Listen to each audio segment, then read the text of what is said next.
Welcome to the Unpacking It Live podcast presented by Medi-Share. I'm Bryce Johnson. For the next hour, we will unpack sports, faith, and life with you and the Unpacking It community of sports fans. Luke is with us. We'll hear from Henry in a little bit, hopefully, as well. Little tap drill. So much going on in the world of sports, and we love talking with you all about it. The World Series is over. Another wild day in the NFL. College basketball begins today and tonight. Wow, it's here. College basketball is back. Can't believe, all that time since April. I was all in April, so now it's back. But yesterday in the NFL, wow. The Packers, where do we go from here? I was reading an article before we came on air. It's time to fire. Time to bench Aaron Rodgers. Is that true? Is that the answer? And then also before the show, the Indianapolis Colts have fired Frank Reich. My Super Bowl pick. Things are spiraling downward. So what does that say about me? What does that say about the Colts? And wait, who is their interim head coach? We'll get to that in just a moment because we are fired up to talk about it because it's such a just bizarre, interesting, maybe great move. Who knows? It's just up in the air at this point. We'll also talk about the Bengals dominating the Panthers. How about the Chiefs last night getting a nice win? The Bucks finally win again. What's up with that? And so today's Unpack This topic is all about the get right game. You know, that game that teams need. All right, that was our get right game. We needed that. And then also, how about college football? Going back to Saturday, things got flipped upside down a little bit. Well, why wasn't Georgia just number one? Georgia's the team to beat. Georgia, they're the reigning champs. And all of a sudden, we've downplayed them. Well, they're back. And so we'll talk a little bit about college football. And I still can't get over Brian Kelly and LSU getting the win. And then it was like they won the Super Bowl. And afterward, listening to his post-game comments that somehow he's restoring LSU. Restoring? They were national champs a couple years ago. So, gosh, we got a lot to get to today. A lot of fun. So let's say hello to Luke. And we've got a big announcement on today's show as well. I want Luke to be a part of this. Luke, how are you doing? Yeah, doing really good. It is not too often when we're discussing the show, doing our show prep Monday morning, the sports world goes insane.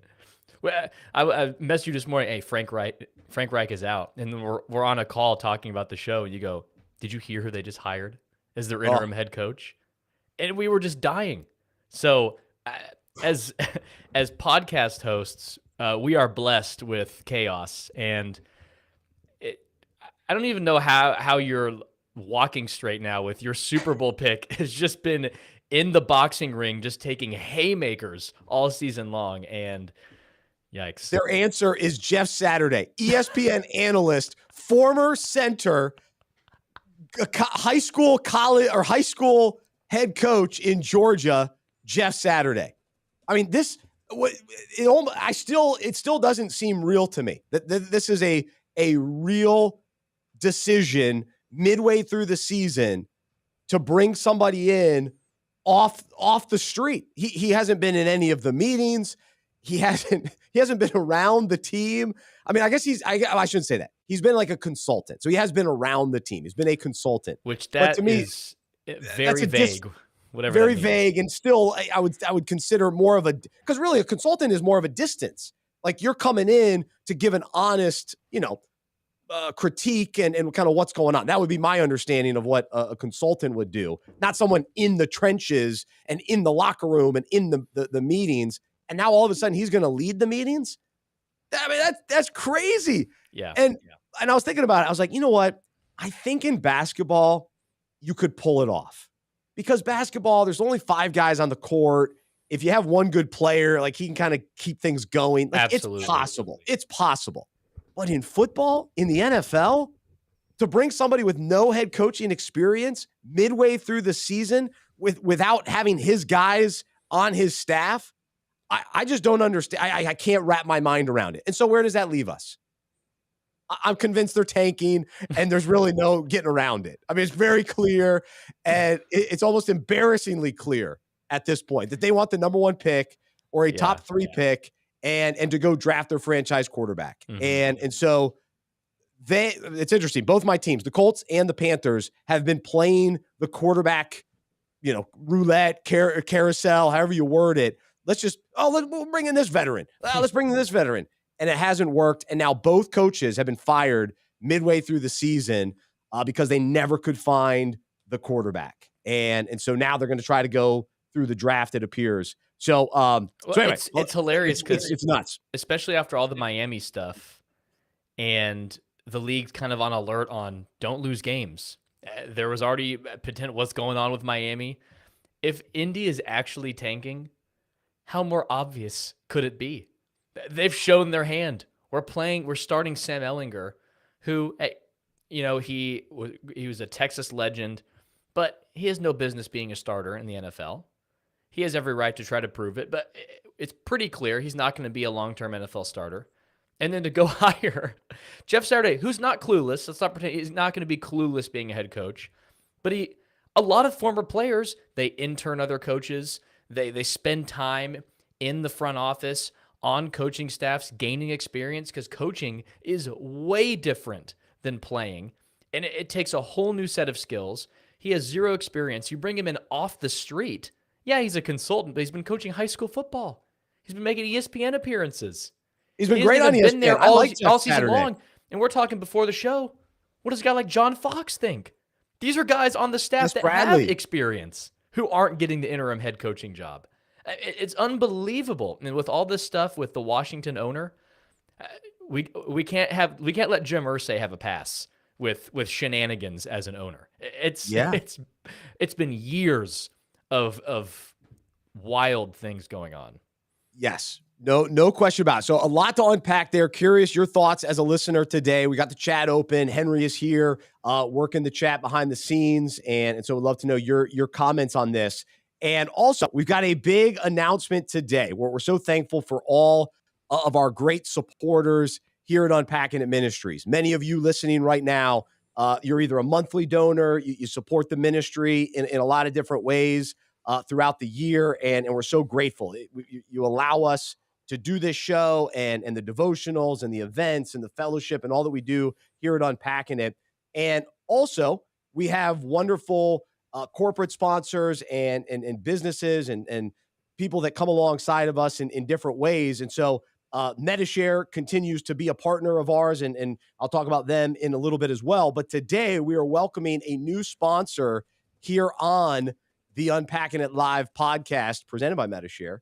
Our new sponsor, you ready for this? Sugar Creek Coffee. That's right. Sugar Creek Coffee. Come on. This is what their front page says. Passion for coffee, love for people. Hey, Luke and I, we're right there with you. So that's why they align with us. Luke and I are big coffee drinkers, and Sugar Creek Coffee is delicious. And so you're going to love it as a listener. I hope that you will add this to your morning ritual as you brew coffee in the morning. Do it right. Do it right with Sugar Creek Coffee. Check out sugarcreekcoffee.com and use the promo code UNPACK. Promo code UNPACK and check it out. Check out a bunch of different flavors and I think you'll be pleased. Handcrafted, small batch, artisan roasted. This is coffee made with care.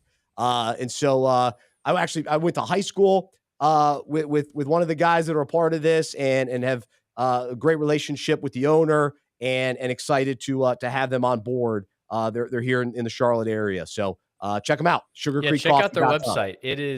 They've got a great team over there. It makes you feel good drinking their coffee. So, absolutely. Yeah, go check out their website. A lot of great stuff. And I'm a huge coffee junkie. And their website allows you to just immerse yourself with coffee knowledge and the pictures of their fresh roasting beans. And Selfishly, I'm very excited for this partnership. Yes, this was for Luke. This one is for Luke for sure. But sugarcreekcoffee.com. So glad to have them on board with us here on the podcast. And if you can support them, you're supporting us as well. So we greatly appreciate that. All right. So yesterday in the NFL, lots of big kind of surprises. The fact that the Bills lost to the Jets, and how wrong have I'll just confess. I've been wrong about a lot of teams this year. I was wrong about the Jets. I was wrong about the Colts, and I was wrong about the Packers. Chargers. The jury's the still out. Chargers are fine. They got the win yesterday. They needed that. They're fighting. They're still in the mix. I was not wrong about the Bucs. They did win yesterday, so it was an impressive win for them. Well, I should say impressive. It was an impressive finish. Anyone's beating the Rams right now. Actually, the Rams are beating themselves. Let's face that. That's very true. But in speaking of the Rams, you and I both had the exact same observation, thought, realization, confirmation, and I would let you say it. And this can't be talked about enough, in my opinion. Yeah, so I think the biggest takeaway, it's the middle of the season. We're starting to think, who's going to win the end of season awards? It's so obvious. The MVP of the NFL is Cooper Kupp. No matter what goes on around him, the Rams' historical bad offense right now. Matthew Stafford, not playing great. He has, I think, the most sacks in the league. The offense is a disaster. The whole team looks like a disaster. What's happened with Allen Robinson? Van Jefferson's been out. No running game. And yet, Cooper Kupp, he'll get 10 catches, 120 yards, and a touchdown, no matter what goes on around him. The defense knows they're getting the ball to Cooper Kupp. It's unbelievable how he performs the same way no matter what happens. Give him the MVP. He was even banged up this week. Exactly, yes. Ankle injury. It's how he's not talked about more is it's actually outrageous.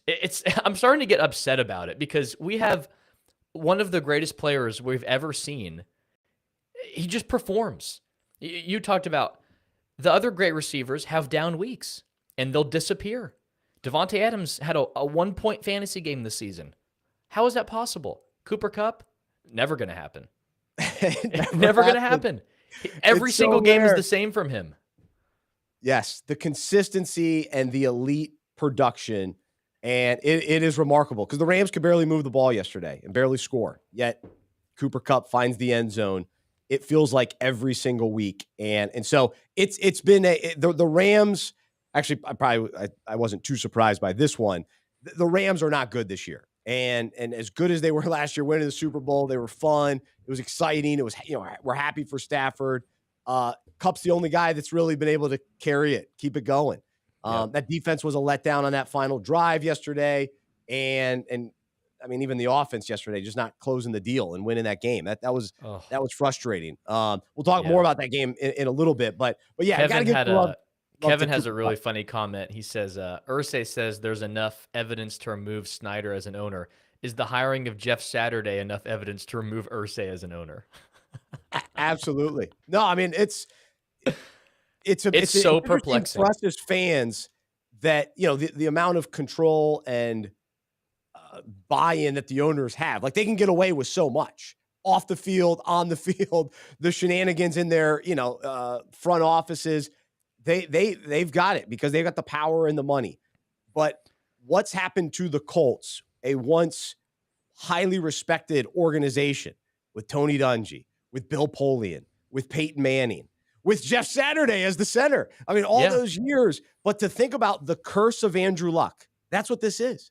This is the curse of Andrew Luck. When he decided to retire, and really when the Colts decided not to protect him, when they decided, no, we're not going to have a great offensive line and make sure that our prized quarterback, a once-in-a-generation generational quarterback, talent, generational. We're going to let him run for his life and get crushed game after game after game. And then after that, he goes, I'm out. I can't do this anymore. I can't play. So much so that he had to protect himself physically. He could not play football anymore, or it would have done significant long-term damage. That's what the Colts did to him. I saw a tweet from Bill Barnwell. He said, the last time a person took over as an NFL coach without any coaching experience at any level, obviously he's a high school coach, to my knowledge, was Norm Van Brocklin in 1961. What the Colts did in hiring Jeff Saturday has not been done since 1961. It's crazy. It's absolutely insane, and I think it's insane that Jeff Saturday picked up that phone and said, "Yes, I'm in." That's a great point. Why? We can't let Jeff Saturday off here. No, I like Jeff. I'm rooting for Jeff, but I don't even know. How could it possibly work? He's set up for failure. This isn't how it works in the NFL. I mean, this would be so outrageous if he somehow shows up on, all right, now I'm going to put together this whole game plan for this week Yeah. and we're going to go out and win on Sunday. Then we got to, if that happened, we'd have to totally rethink everything. I mean, everything.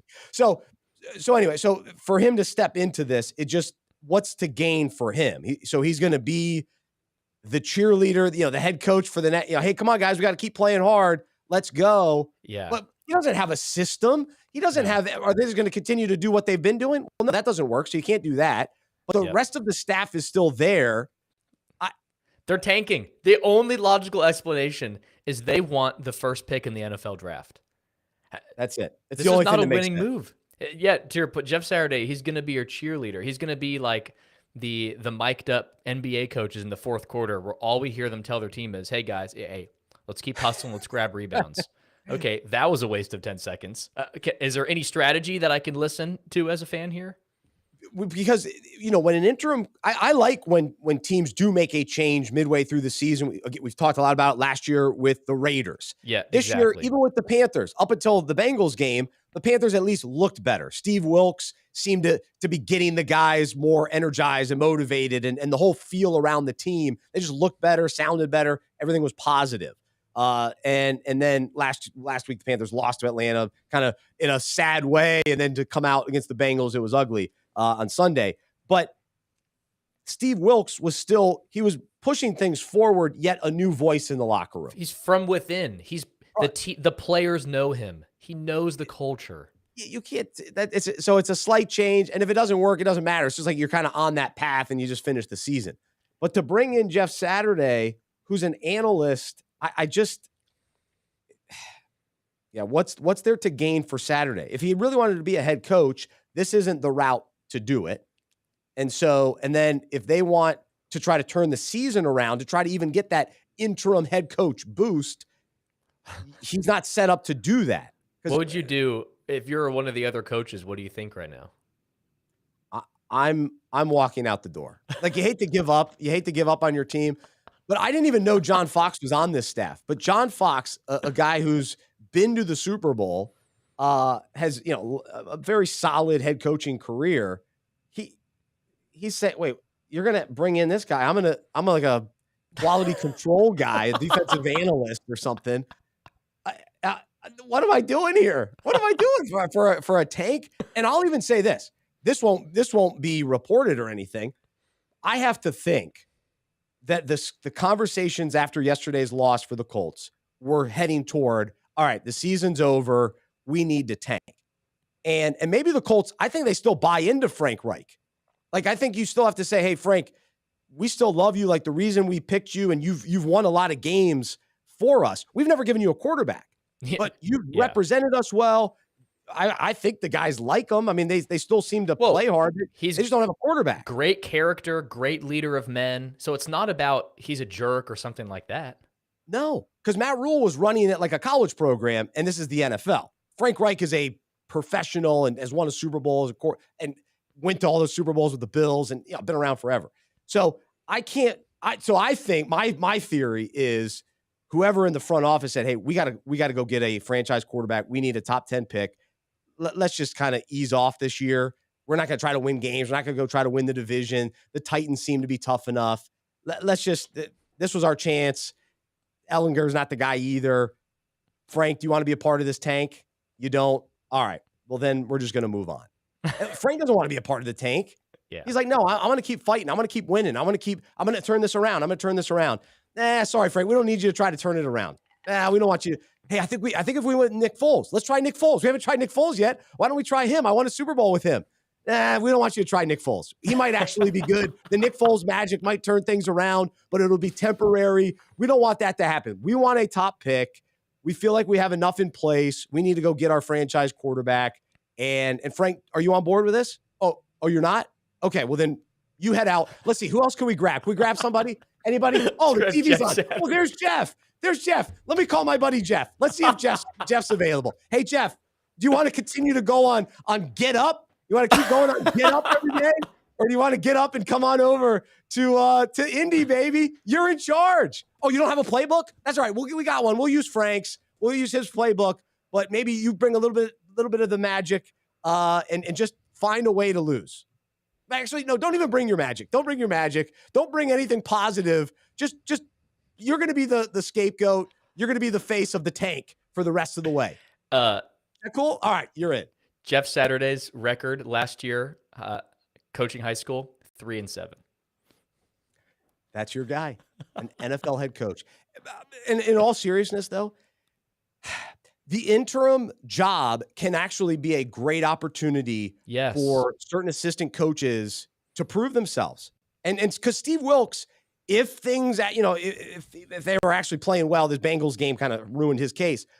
But it gets him back out there. It gets him on the sideline for people to go, oh, he's a head coaching candidate. And that's what that interim opportunity is. And that the Colts removed that from anybody within that current staff.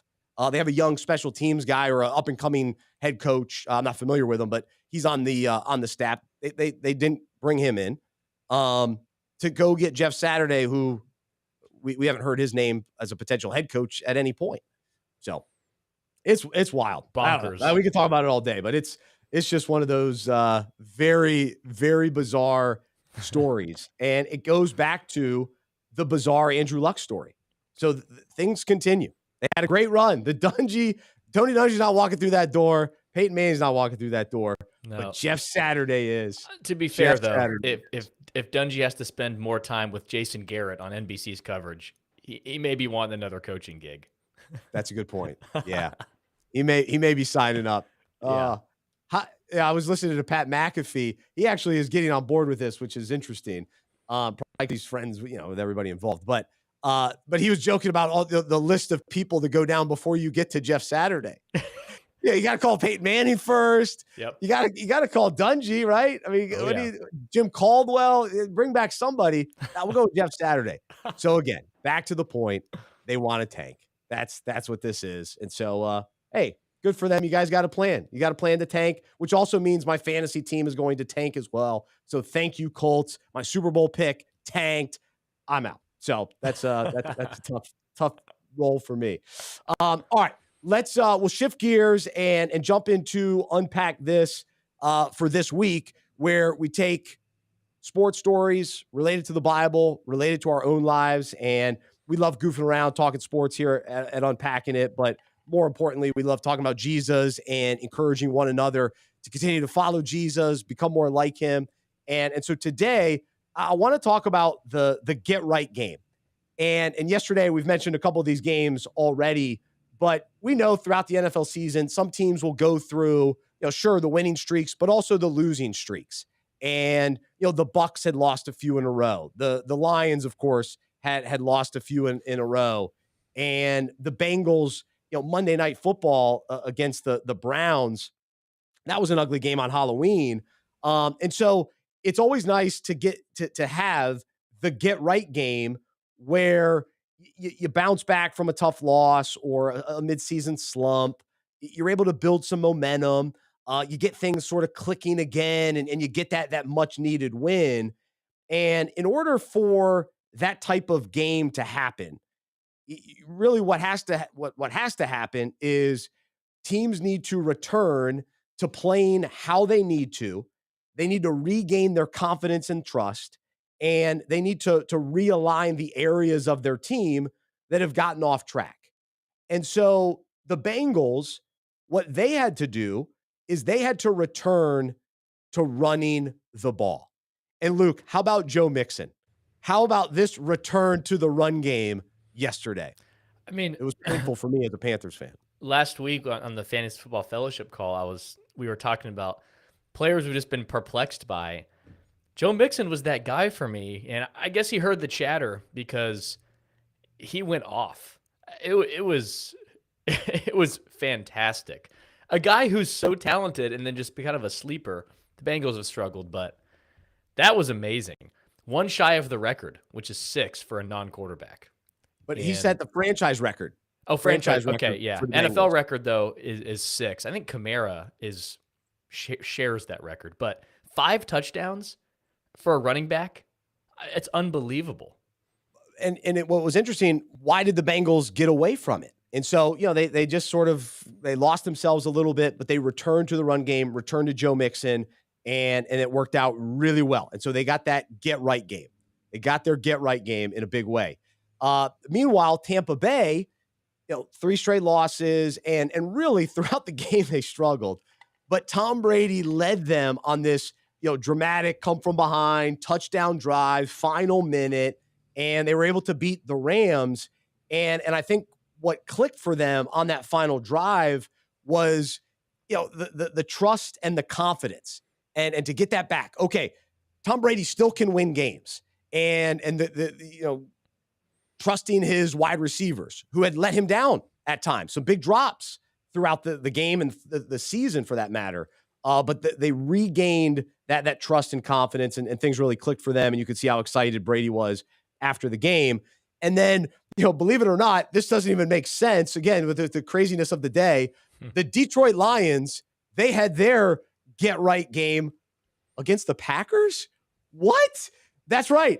They broke a 5-game losing streak by holding the Packers to 9 points. Now, in some ways, that doesn't say much, but for the Lions, that was important for them because they've been way off track on defense. And so they had to realign their defense, and they made a coaching change on the defensive side, which I guess that seemed to help. But they were able to make the adjustments, realign, and in recent weeks they weren't able to stop any opponents. And then yesterday to force Aaron Rodgers to 3 interceptions, that was a big deal. So very, very impressive win, even though the Packers stink, which we'll talk about more later. For the Lions' perspective, very important, and that realignment really helped. No matter how well or badly the Packers are playing, for the Lions to beat an Aaron Rodgers-led Packers team is a big deal. Just the mental hurdle of being able to do that. No question. Yeah. And so good for Dave Campbell there. And so, all right, how does all this parallel our own lives? Well, many of us can probably relate to whether it's a day or a week or even a season where things just aren't clicking for us spiritually.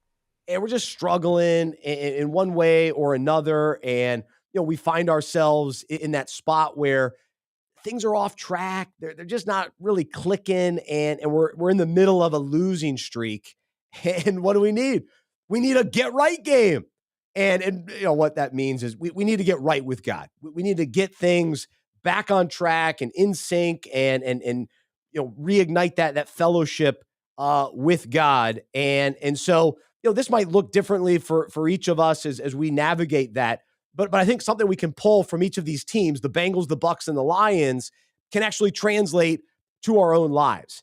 And so when we think about the Bengals returning to the run game, we have to return to living how we need to by returning to God, returning to his word, returning to deep prayer time with him. And so if we've, drifted down the wrong path, we've gotten caught up in worldly things, we've been too busy, then we must return to our anchor and our rock. We got to get back to the run game. We got to get back to the Lord. And Lamentations 3:40 says, let us test and examine our ways and return to the Lord. And so if we've kind of been off doing our own thing, we've got to return. We got to return and experience that vibrant fellowship and relationship and time with the Lord and walking, closely and drawing close to him as well. As far as the Bucs go, they appeared to be lost, confused, frustrated, while the offense, really wasn't on the same page. But now they've regained their confidence in one another and trust that they can turn things around this season. It's back. And so likewise, if we're filled with worry and confusion and discouragement, we must regain our confidence in the Lord and put our trust fully in him. And so sometimes, when we're experiencing all those negative emotions and thoughts, it's because we've lost that trust and that confidence and that hope. And so Jeremiah 17:7 tells us, but blessed are those who trust in the Lord and have made the Lord their hope and confidence. So he is our hope. He is our confidence. And so we've got to regain that. And again, returning to the Lord, then we regain that confidence. We regain that hope. And then lastly, just like the Lions, they had to tighten up their defense. And so for us, what area of our lives do we need to tighten up, and what has gotten off track that needs to be realigned? And so for the Lions, it was their defense. They had to realign their defense. And for us, if we haven't been able to stop our opponent, and we've recently let sin slip through into our thoughts and our actions, then we've got to adjust our defense. We've got to realign our defense. And Ephesians 6:11 in the Amplified Version encourages us and gives us this sort of imagery to put on the full armor of God. For his precepts are like the splendid armor of a heavily armed soldier, so that you may be able to successfully stand up against all the schemes and the strategies and the deceits of the devil. And so we got to have that defense up. We got to have our guard up. We got to have that armor of God. And so we got to make sure that we're putting that on every day. So we got to realign, readjust, and to be prepared to go into the battle that we face every day.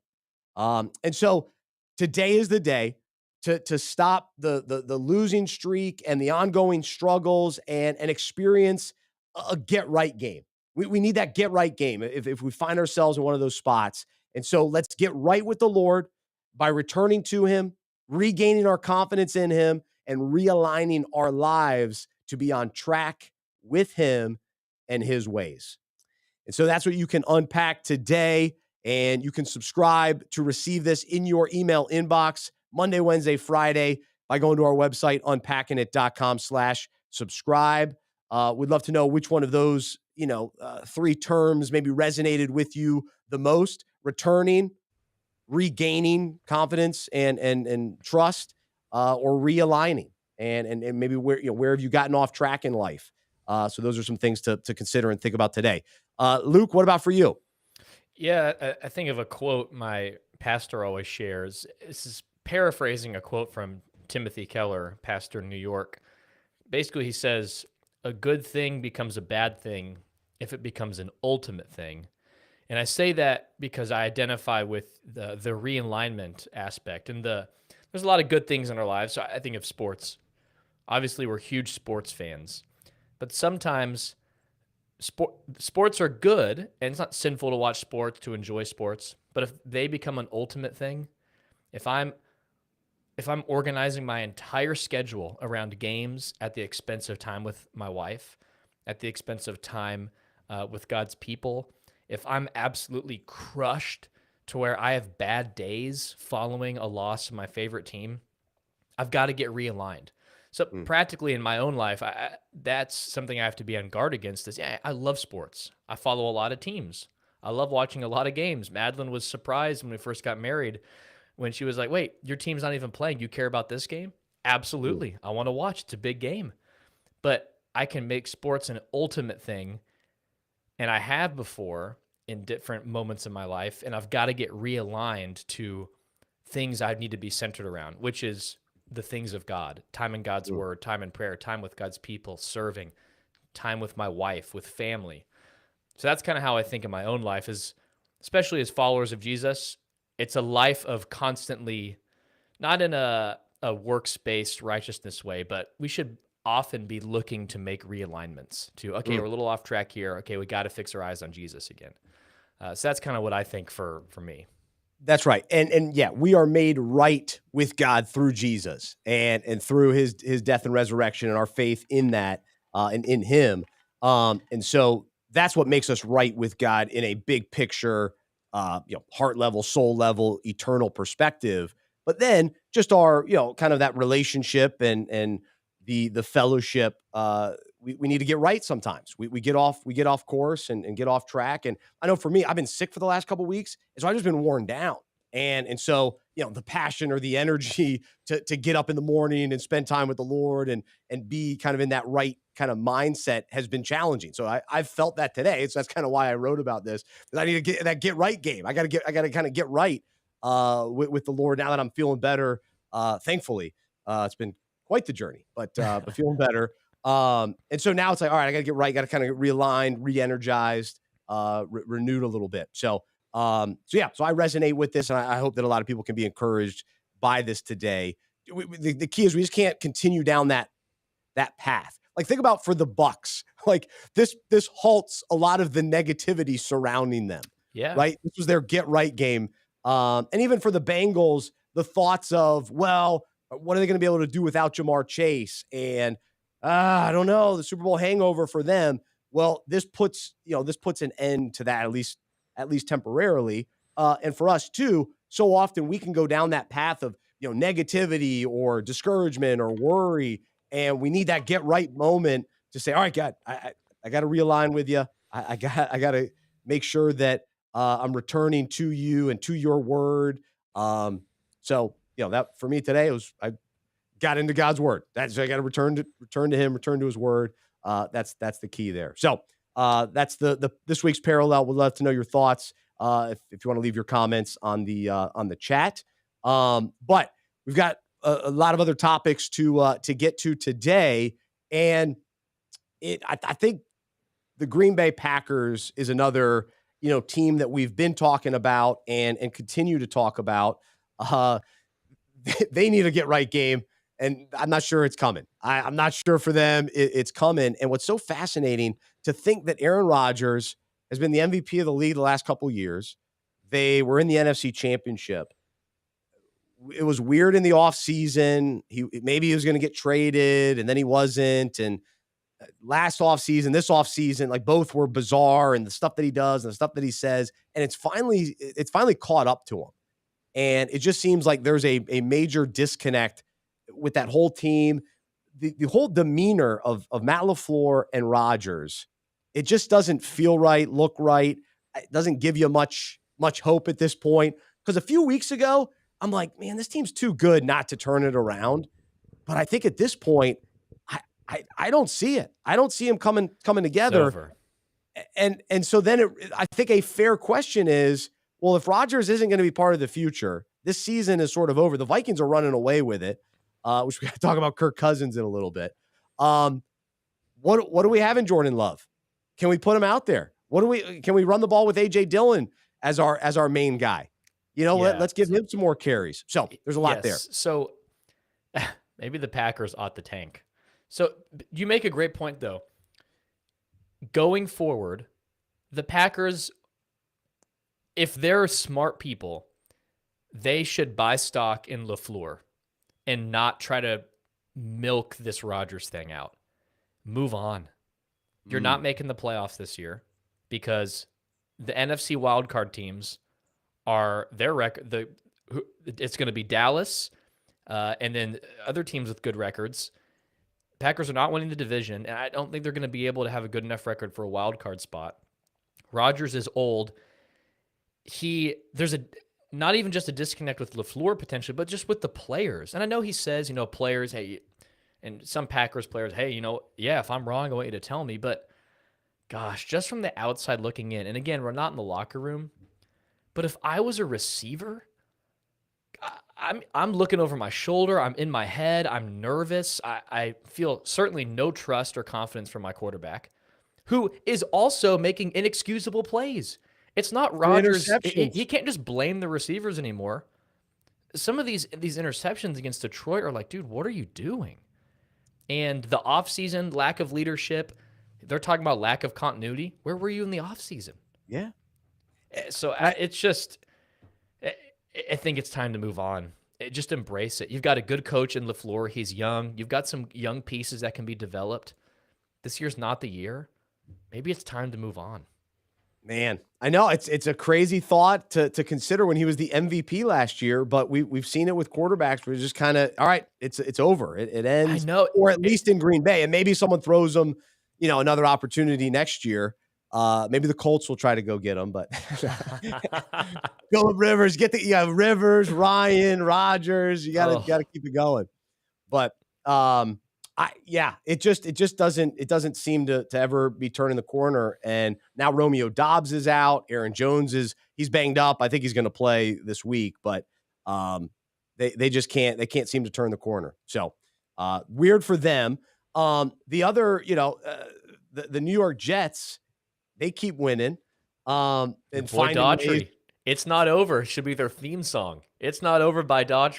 Come on. That's right. Let's go. Chris Daughtry leading the way for the Jets, doing a great job as their head coach. To go from American Idol to the head coach of the Jets, it's been quite the ride for Chris. Well, how Daughtry. about the Niners coaching tree? Gosh, now New York's strong. looking good. Now in Miami, Mike McDaniel. Some good coaches are coming from San Francisco. It's impressive. Yeah. No, and I can't wait to see what the 49ers do coming out of their bye. So that's going to be exciting this coming week. This was a weird NFL weekend. A lot of teams on buys, a lot of great players on buys, especially from a fantasy perspective.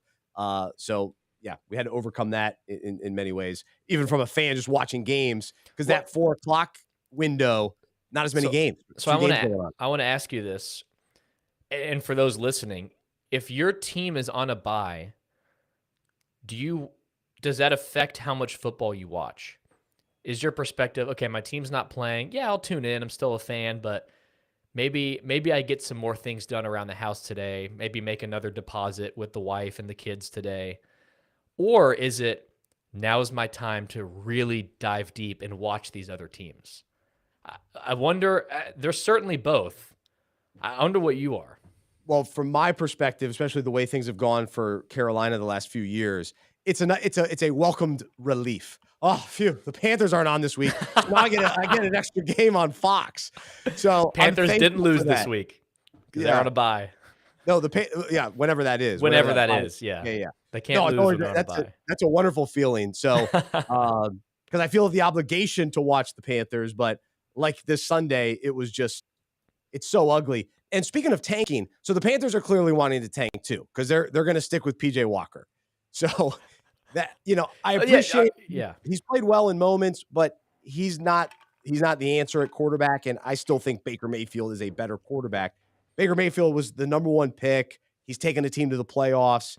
He's better than PJ Walker. So if you're really trying to win games, you would, and Baker looked better yesterday than PJ Walker. So the Panthers clearly are tanking as well. But do you want to embrace?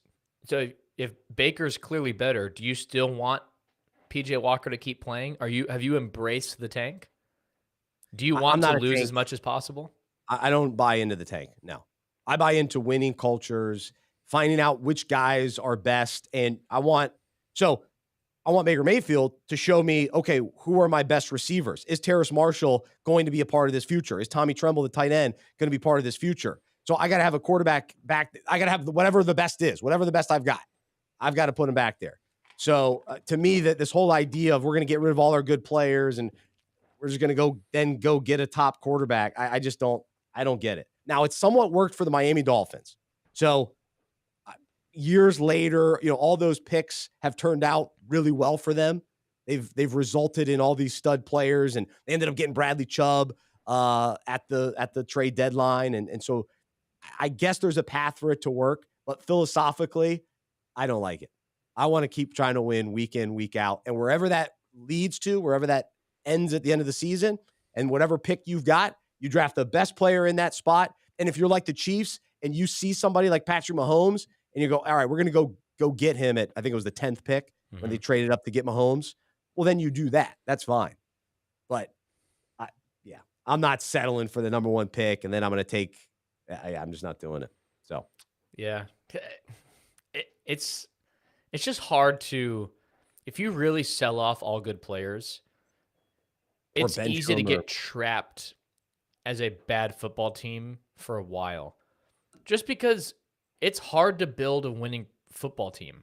There's 22 players that start. That's a lot a lot of different position groups have to work together.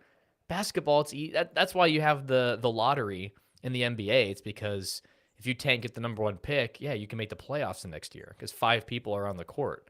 But gosh, in the NFL, so I want to ask you this: Brian Burns, Carolina's offered 2 first-round picks, but Burns is a cornerstone, a foundational piece moving forward.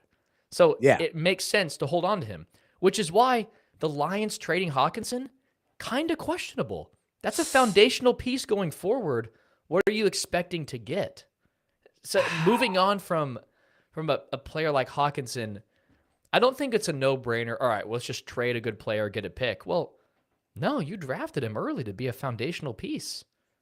So moves like that are interesting to me. Yeah, that's a head scratcher. I can't fully endorse trading for him, but also a tight end. He's not turning that franchise around either. So if you get another pick and you almost free him from Detroit as well, but then Detroit goes and wins yesterday. They go and win without him. He did well in Minnesota, and they got the win as well. A couple other things. So World Series is now over. Houston wins. And here's our question for today for people to jump in on the chat. You know, Dusty Baker, been around baseball a long time, multiple teams, and at 73 years old, gets his first win. And I just was curious, who's your favorite kind of coach or player that won late in his career, that took a long time to get that win, Super Bowl, championship, national championship, whatever. Who's that guy for you as a sports fan? Who comes to mind? I thought of Dick Vermeil with the Rams. Like that was a really special team when he won with Kurt Warner and how much that meant to him. So does anybody come to mind for you, Luke? And look forward to seeing anybody on the chat. So I'll start just nationally. I mean, Andy Reid's another one who everyone was extremely excited for him to finally get a ring. I haven't been able to say Mavs 2011 I haven't said that in a while because we've been football season, but Jason Kidd, I think it was year 16 or something like that, to finally get a ring. And obviously Dirk loses in 06 and then 2011 able to get his ring. Locally, I mean, that just feels so good for those two guys. And then now for Kidd to be coaching the team, those guys are Mavs heroes. So it just felt so good to see them finally get a championship. But I'm trying to think of other a couple years ago, we saw Andy Reid do it. Not quite as old, but been around a long time to finally get that Super Bowl win. People were really excited for him. I think people were rooting for him. And you brought this up. What's so interesting about the Astros and just for us as fans is like we could be happy for Dusty Baker, especially neutral fans. Oh man, I'm happy for him. That's cool. But wait, the Astros, this team a couple years ago cheated and were in trouble for it. Now they're World Series champs, and so it's hard to have that excitement on one end when you're just sort of I know frustrated on the other end. It really is fascinating because there's a lot of players from that 2017 Stros team that are gone. But still, key piece, Altuve, Bregman, still on the Astros and other players. But you have that team who everyone hates. Everyone's still rooting against the Astros, unless you're a Stros fan. But Dusty Baker, one of the more beloved people in all of baseball for a long time. He's revered for his kindness, his generosity. He's done a lot of things for Black coaches, and that's been amazing. And he goes to Houston. It's almost like this juxtaposition of we love this coach, we want to see him win, and he goes to the most hated team. So it's really interesting, really interesting. So I'm very happy for him, and I'm happy for my friends that are Astros fans because I love when people are able to experience the joy of a championship. But gosh, I was so bummed when the Stros won. It just rubbed me the wrong way. So Saturday night, I had a fun night. Went out with my 2 brothers and my dad. We were celebrating one of my brother's 30th birthdays, and so we went bowling and then ate dinner and watched all the games. And so we ended up with these great seats. So we had the World Series on, Clemson losing to Notre Dame, LSU beating Alabama. I guess those were the 3 games going on at that time. So it was a wild Saturday night. And in some ways, yeah, all 3 were surprising outcomes. Or I like Clemson. I was bummed to see Clemson lose. Now they're essentially out of the college football playoff. And then I root against LSU and Brian Kelly family. So he's abandoned. That's still something so weird because he's abandoned the country accent quickly. That's right. It didn't last. But no, I mentioned at the top of the show, him talking about restoring, or I forget exactly the term that he used, but I heard him after the game. LSU to, I mean, yeah, come on. Come on. You recently had arguably the greatest college football team of all time was a couple years ago. Yeah. Joe Burrow's in his 3rd season. Come on.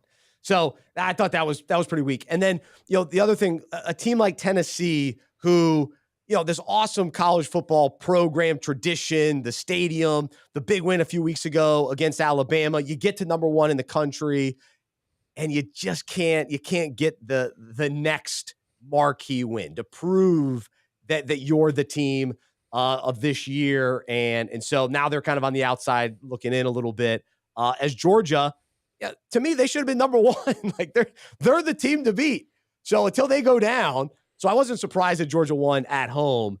So yeah, they're in that was a huge win for them, just to say, hey guys, what are we doing? Let's not forget about us. Yeah, we still got our same quarterback in Stitt. What's his name? His name escapes me, but their quarterback who's back for his 10th season. So they're set up and rocking and rolling. And then Stetson Bennett. Stetson Bennett, the 4th.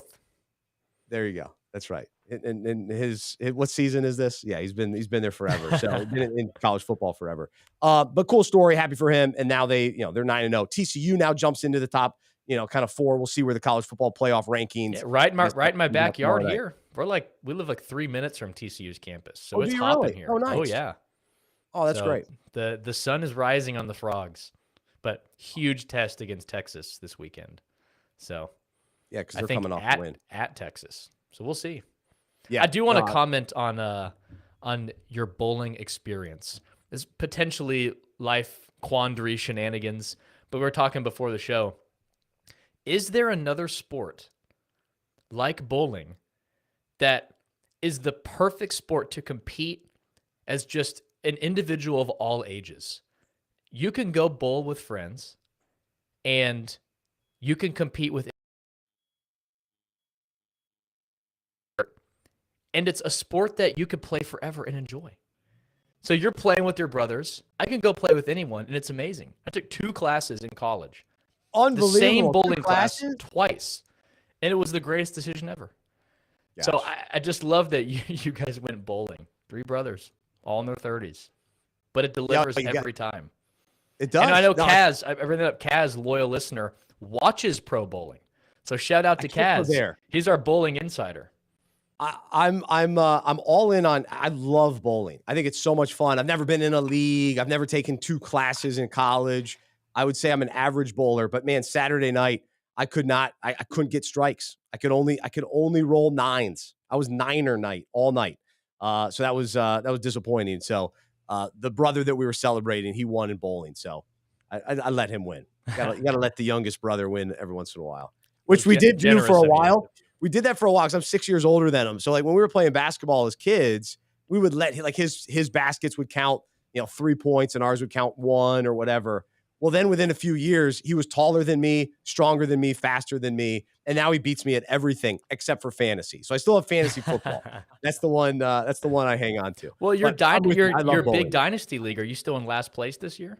I am not, but I had a very rough week. And I was in on the Colts this year. So it's not going well. That's for sure.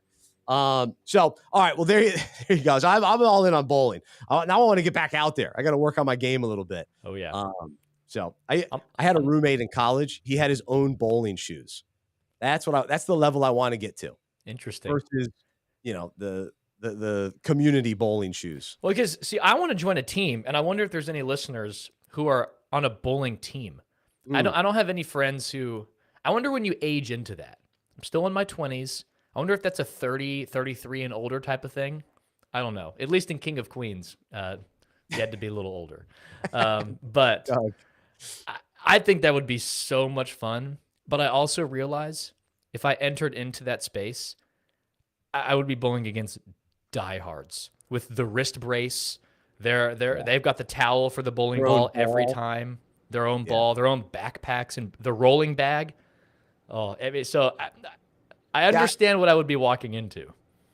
So that's funny you bring that up too, because I like bowling. I'm not sure I want to be bowling guy though. I like golf, but I don't like to be golf guy. You're golf guy. You like to show up with your divot repair and your little towel, and you got to have the latest trendy clothes, and a lot of our listeners are golfers. To be fair, golf guy way cooler than bowling guy. That's your opinion. That's your opinion. Okay, here's the thing. Just either guy is it's just you're a guy. optics. You're a guy, optics. though. Which person are you willing to like more? Hey, I could hang out with that guy. Golf guy, good set of clubs, looking good in the golf clothes, or bowling guy with his wrist guard? I think it's going to be golf guy. I don't know. The humble guy. The bowling guy might be humble guy.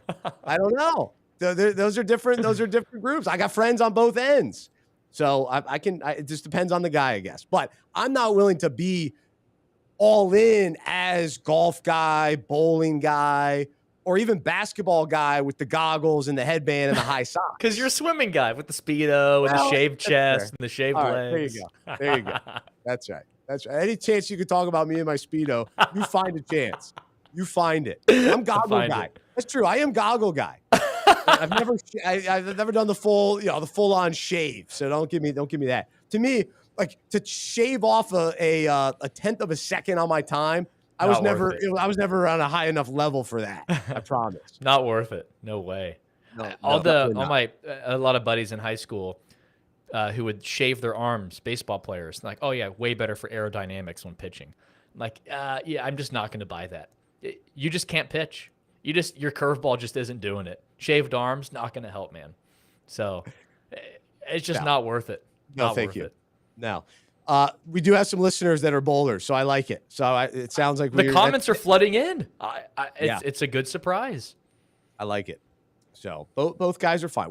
I'm not saying one guy's better than the other. I'm just saying there are the guy out there that you can find on both ends. It probably is opposite spectrum. I think that's fair too. Yeah. All right.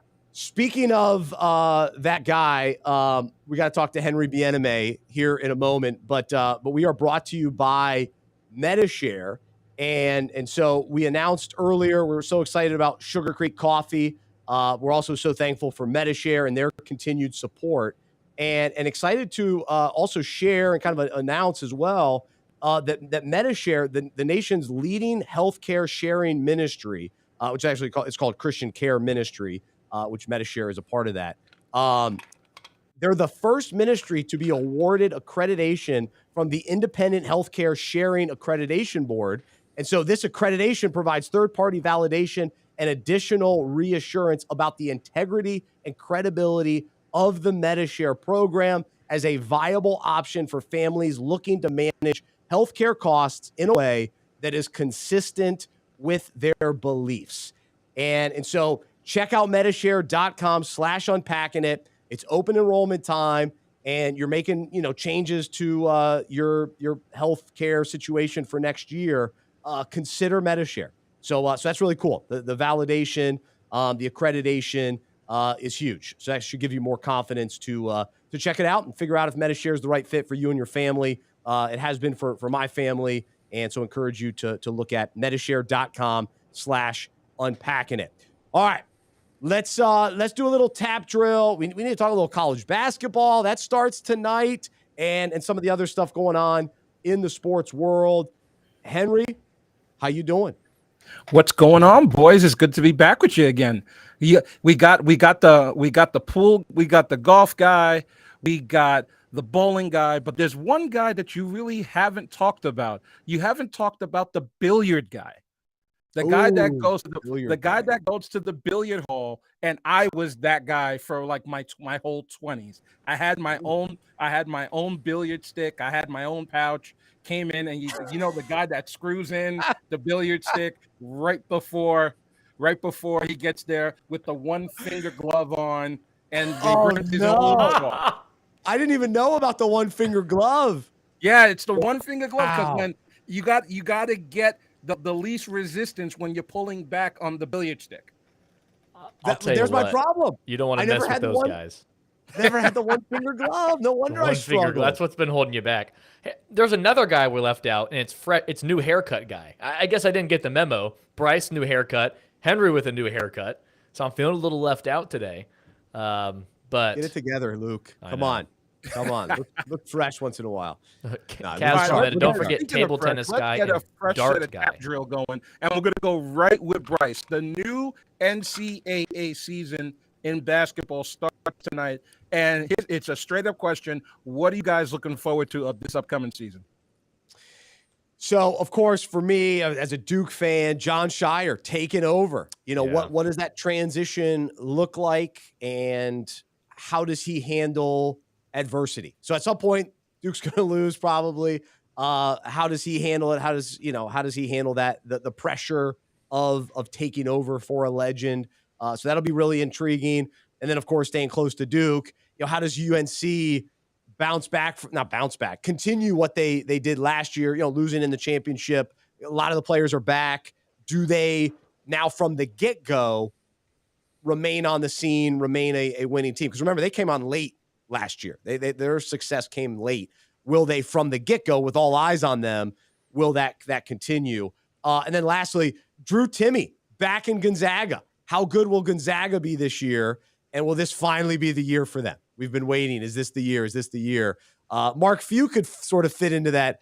Dusty Baker, he's not quite that old, but the coach you've been waiting forever. That's what I was going to say is, outside of rooting for KU and A&M, I want to see Mark Few get a ring so bad. Gonzaga's not hateable. I don't think they're a hateable powerhouse. They're very lovable, I think. And I would love to see Mark Few get a ring. And also, interestingly, there's been chatter that Gonzaga could join the Big 12 potentially. And if Gonzaga joined the Big 12 with Kansas basketball, Tech basketball, Baylor basketball, that would be fascinating. So I'm certainly rooting for that. And I'm just so excited to watch college basketball. Oh, I love it. It's so exciting. My weeknights, there's another thing to watch. So very, talked about very earlier, excited. spending some time with your wife. This doesn't help. This time of year is tough. Got to realign. I told her, I said, this is a great time of year for sports, and I'm going to do my best because I love you, but you're going to have grace for me. It's challenging. It is. I think we're all going to need grace after listening to Luke and his wife and sacrificing for sports here. But speaking of sports, let's move on to college football. Now, we all know about the college football shakeup. We had Clemson going into Notre Dame and losing. We had LSU beating Alabama. And then we had Kansas winning. I believe it's Kansas, your Jayhawks. Oh, yeah. And once again, with the ripping down of the goalposts. Guys, are we done doing this? I'm like, the last time Tennessee took their goalpost and threw it into the pond or to the river or whatever body of water that was and got fined $150,000 and then had to replace 2 goalposts. So are we finally done with ripping down of the goalposts?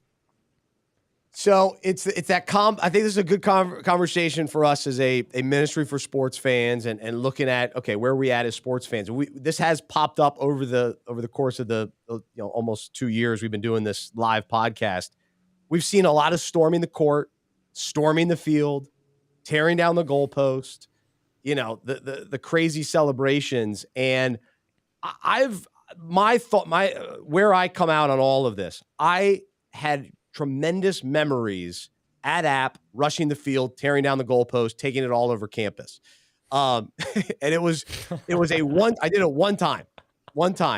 with a full on. And then when we won the national championship, we rushed the field as well in celebration. Well, that makes sense. But if you do it all the time, and I never understand when a top 10 team beats another top 10 team from the same conference, like with LSU. Why are you rushing the field? It's outrageous. That's what when you just won the championship a couple of years ago, I can't get behind that. Georgia didn't rush the field against Tennessee, and I had so much respect for their fans. Yes. So it's just you can't do it. I mean, this has become my soapbox. I mean, storming the field, rushing the court should only be reserved for obvious situations. Miracle upset, winning on a Hail Mary, a national championship, LSU beating Alabama. You should never rush the field. You should never rush the field. Now, I don't know if this is hypocritical, but Kansas rushing the field, I'll allow it. You're getting bowl eligibility for the first time since 2008. Rush the field. But tearing down the goalposts, let me just park here for a second. Let's just logically discuss this. My team won. Let's trash our stadium.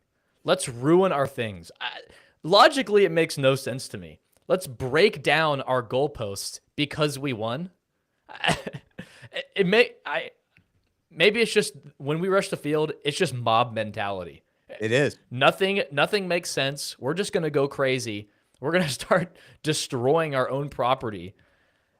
So it's just mob mentality explains it, but it just because I think the celebration and being with everyone cheering and all that, because it is hard in the crowd or in the bleachers to truly celebrate with everybody and to see everybody and all that. So it's like the one central location, you flock to the center of the field. So I do understand that, but it also loses its luster when it happens so often. It's just annoying. Even Power 5 team beating Power 5 team, unless there's other things going on like Kansas bowl eligibility, which maybe this is just a homer take, but you shouldn't do it. A big school beating a big school that's not for a championship. Yeah, I struggle. We've had some issues every time Bama loses, the team storms the field. Every time over the past 2 years, Bama loses, they storm the field. It's just annoying. Yeah, LSU fans should be ashamed of themselves because it makes you look bad. That's what LSU fans. It makes them look like a high school team that just beat Bama. No, you're LSU. Bama. You won the national championship recently. You're number 10 team in the country. You should expect to win, not rush the field. That's right. No, it's fascinating. All right, well, we'll bring it up again, I'm sure, because there'll be another situation. It gets me so heated. That's right. And in basketball, speaking of college basketball starting up, every game Duke loses, the team's rushing the field. I see it all the time. Well, not all the time, but I've seen it. All the time. Does there have to be the one guy that has to ride the goalpost as they're carrying it out? Isn't it enough for 15,000 people to carry it out? And where are they going with it? I'm like, how do we decide where it is that it ends up? The craziness of the mob decides. I don't get it. It makes no sense. I have a whole spiritual parallel to this that I've preached on actually. So we'll save that for another day. But go ahead, next one, Henry. All right, one more. Let's get one more in, and we're going back to the NFL, and we're going to the 7-1 Minnesota Vikings. Now, guys, which is more surprising, that the Vikings are actually 7-1, or Dad bod Kirk Cousins on the airplane? Hey, let's give him some respect. The dude is cut. He has done well for himself, and he looks very athletic and fit. However, it's maybe no however. Good for him. We'd all be doing the same thing. Bryce, you and me, if we were on a plane and people are putting jewelry on us, gassing us up, we'd be doing the same cringy dance moves. So, I thought the Kirk Cousins, the fists in the air back and forth is a really safe dance that I can get behind. I think this is a great dad dance. So I'm in. I don't know who gets credit for it, but if Kirk Cousins can kind of take this to the mainstream and take it to the next level, I'm in. And you know what's funny? I saw the video a couple times. I didn't know it was Kirk Cousins. I thought it was from the Astros. I thought it was a baseball player. Well, I didn't think it was Kirk he's Cousins. also wearing his Clark Kent Superman glasses. So Yeah. I was like, who is this guy? And the gold chains, I mean, this is like straight and narrow, stiff Kirk Cousins. Like, not real interesting, just Mr. Dad type guy. Kirk Cousins is becoming a legend. I think we're going to jump on the Cousins bandwagon for this Vikings Super Bowl run. I really do. Yeah. I think fans are going to start to come around on Kirk Cousins. We finally came around with him this year with fantasy. We encouraged everybody on the Fantasy Football Fellowship show to go in on Kirk Cousins. So that's working out pretty well for you. And now he's a dancing legend, and his teammates are rallying behind him, and it's fun. Good for Kirk. Yeah. So there you go. So there's tap drill. There's tap drill for you. And in the words of Kirk Cousins, you like that. You like that. It's still, what was it? You like that? You like that. Yeah, that's still a great line. It was a command. It wasn't a question. Yeah, one of the great lines for sure. So I just got a text from a Colts fan. He's all excited about Jeff Saturday. He might be the only one. I don't understand the excitement because, well, actually, even over the weekend, my brother, he's like, man, the Panthers should just get Luke Kuechly as the head coach. No experience and all that. And I can't get behind that. I appreciate and respect the position of the head coach. And I don't know how hard it is. I gather how hard it is based on watching football for a long time. Not anybody can do it, and you can't come off the street and do it. And to me, it's disrespectful to put Jeff Saturday in that situation. I think it's unprofessional, and I can't get behind it. As much as I like Jeff, and again, as much as I want it to work, I just think it's shocking and bizarre and doesn't make sense unless you want to tank. That's the only thing that makes sense to me. Now, if he proves us wrong and they go out and win, I don't know who they have this week, but if they go out and win, if they win any games the rest of the way, it'll be shocking. It'll be nuts. I will say, I can't wait to watch the Manning cast tonight to get Peyton's thoughts on this. Oh, so that'll that's be a great former point. Center. So it's must They've watch. got to get Jeff tonight. Saturday to call in. How great would that be if Jeff Saturday was a guest? Great. That would be fun. Gosh, they got the Raiders coming up next. Oh, a very winnable game. Jeff Saturday wins. They'll put him on. They'll tear down the goalpost. They'll lift him up and take him off the field if they. If the Raiders win, they'll tear down the goalpost because they're desperate. Right. I mean, my eyes are going to be bleeding watching that game. It's going to be bad.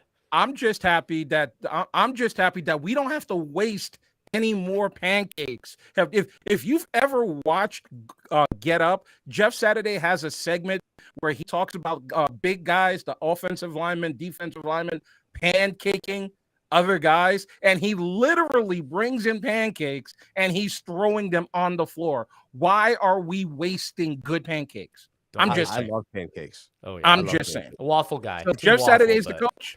No more pancakes on the floor. No, that's a very fair point. So I'm glad about that. I had chicken and waffles Saturday night and no silverware. Ate it with my hands. So that was a fun time. Yeah. How about the only way to certainly you could have asked for silverware. I could have. Oh, Henry's saying no. So I was right. I was right with that. No silver, especially if it's the Belgian waffles. No.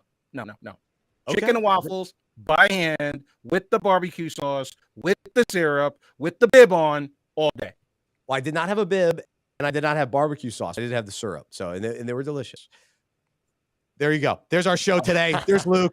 There's Henry. Great job. Go get some chicken and waffles. They're fantastic. But speaking of, go get some Sugar Creek coffee. SugarCreekCoffee.com, our newest sponsor, and use the promo code UNPACK. So check it out. Check out some delicious coffee for sure. For Luke, Henry, I'm Bryce. I'm a sports fan who follows Jesus. I believe in the good news that he died on the cross for my sin. He was resurrected, and through faith, I've been saved by his grace. I hope that is true for you as well, and I hope you'll join me as we live life as sports fans who follow Jesus together. Have a great rest of your day. And talked about during the Unpack this segment, we talked about the get right game. And so many of us today, we need that get right game, that get right with the Lord, kind of get back on track, get realigned, return to the Lord. So I encourage you to do that today and enjoy him for who he is and how much he loves us and rest in his grace. So that's the encouragement. You can read that devotional on unpackingit.com/subscribe to receive that in your email inbox. Have a great rest of your day. We'll talk to you next time right here on the Unpacking It podcast presented by Medi-Share.